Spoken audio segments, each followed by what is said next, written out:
I'm 25 and am having a micro wedding. My dad's 43 and this woman's at least in her 50s.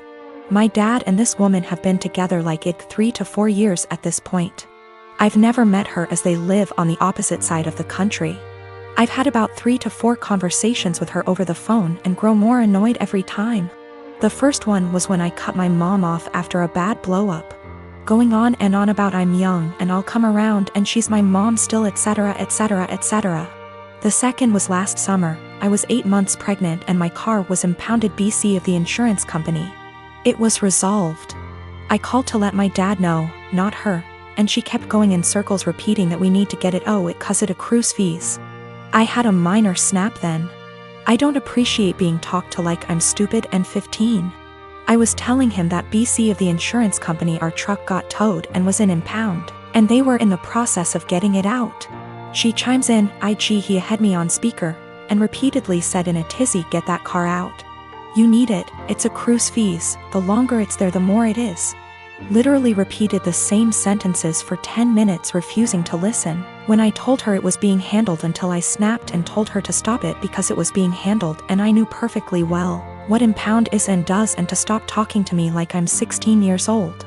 Again, I was 8 months pregnant and was giving an update, not asking advice.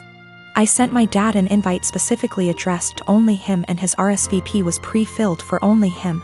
I've seen him all of 2 times in the last 10 years and the only time he made an effort of contact was when I was pregnant. Well, now I'm getting married, in a week at this point. He never sent his RSVP card, so I texted him asking about him and his parents and he said they're all coming. So I reiterated all 3? And he said 4 including this woman. I said his invite was addressed to him and pre-filled for 1. I haven't had a text since. Not only is it my wedding, but my FH and I are announcing our 2nd pregnancy as well and I don't want someone who lacks boundaries there. Or someone, not from my IL family, that I haven't met / don't know. Yes, I did try talking to him this spring in person about her behavior. I told him I don't appreciate it when she talks to me like some stupid teenager who doesn't know what anything means. I don't call for advice, I call to give updates. I didn't need or appreciate the consistent repeating of information I had made clear I already knew. He told me she's just motherly and I told him that's great for her. But I'm not her child, I'm not her friend, and I don't need another mother. I have 3 and didn't need another one. I'll be sending a message tomorrow asking if he's coming or not and if he won't go without her that's fine. Just don't come at all and I'll send a Zoom link that ends promptly after the ceremony. It's my wedding and I just don't want her there. If he doesn't want to go without her that's fine, I'll send a link to the stream for those who couldn't be there.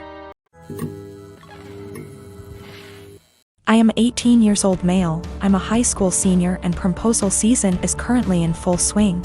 I was in my AP Chem class when suddenly an entourage of people entered my classroom with a disabled girl. She has cerebral palsy, that I know. I first saw the posters and the bouquet of flowers she was holding and thought, "Aww, that's sweet of her." Then they revealed the posters and I read my name and was completely taken aback. I literally almost had a anxiety attack.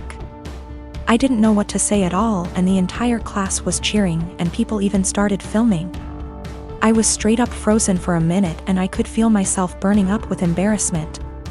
Of course I wanted to say no, but since it was so public and everyone was waiting for me to say yes, I did and hugged her. Everyone clapped including the teacher and I was mortified. One of my buddies asked me if I was okay. Afterwards, since apparently I looked like I was gonna burst into tears and I told him I literally did not expect that at all, and I didn't want to say yes. He suggested that I go find her after school or something and explain that to her and I agreed. Now, this girl is really nice.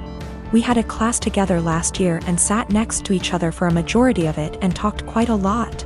I would say we were friends then, but we haven't spoken more than 2 times this school year so we've definitely drifted apart.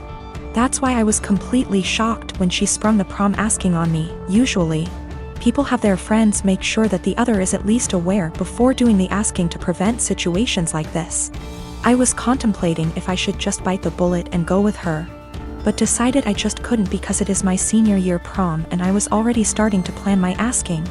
There's this girl that I've liked for a couple of months now, and I recently heard from my friends that she likes me back, so I was gonna ask her. So I ended up going to the special ed classroom after school where I found her and asked if I could speak to her outside. I told her everything and how I really appreciated the gesture. But I was already planning on asking my crush to prom, and she was crushed.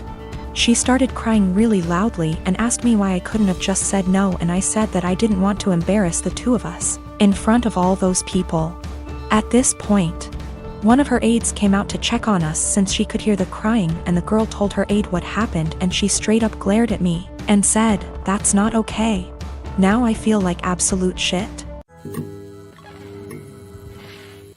My dad practically gave me up to his sister from the moment I was born. My mom died when she was giving birth to me, and my aunt told me he never recovered from that because he blamed me for her dying. It hurt a lot as a kid that at family events he would ignore my existence.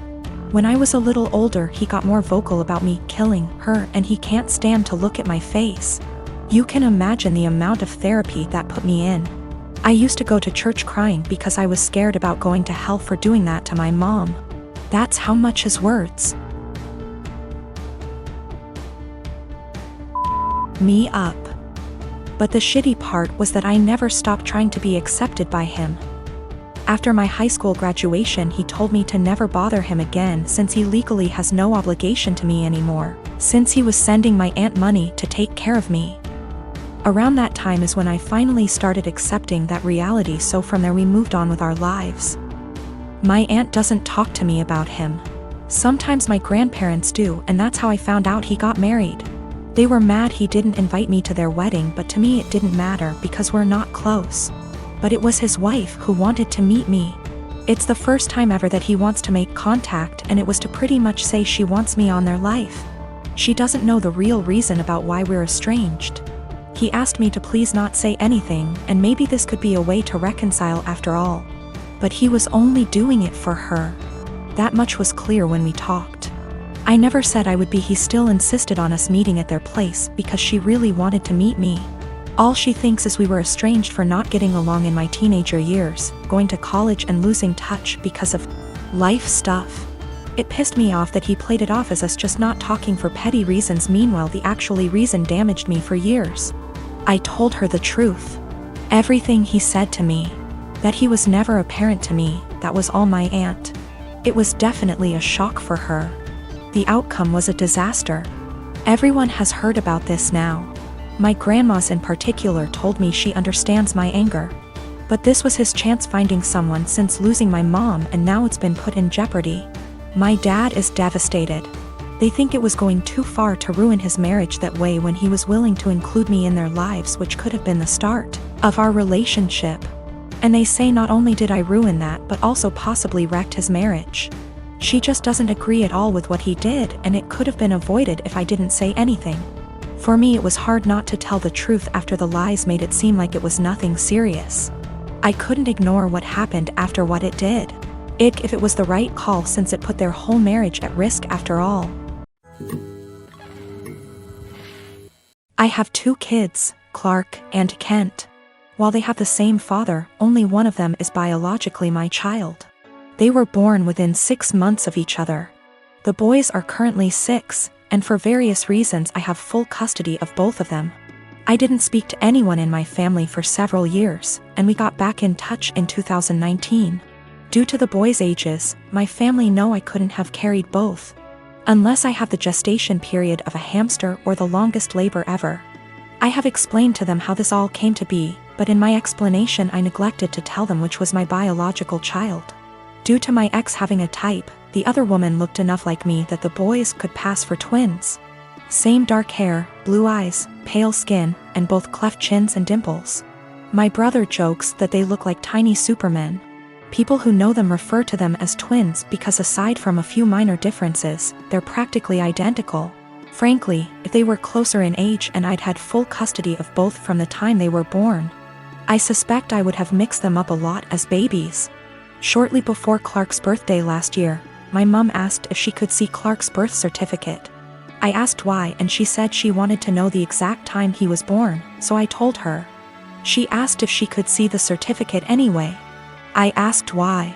She said she just wanted to check. I said I'm his mother, I know when he was born. Then she asked the same thing about Kent and we went through the same conversation all over again.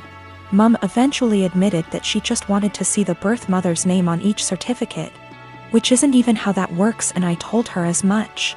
This led to an argument where my stance was that I'm their mother, biology is irrelevant.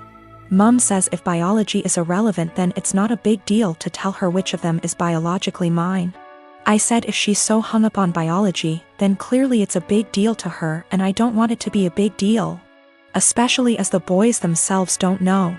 Mum feels this is incredibly selfish, narcissistic, and overall wrong.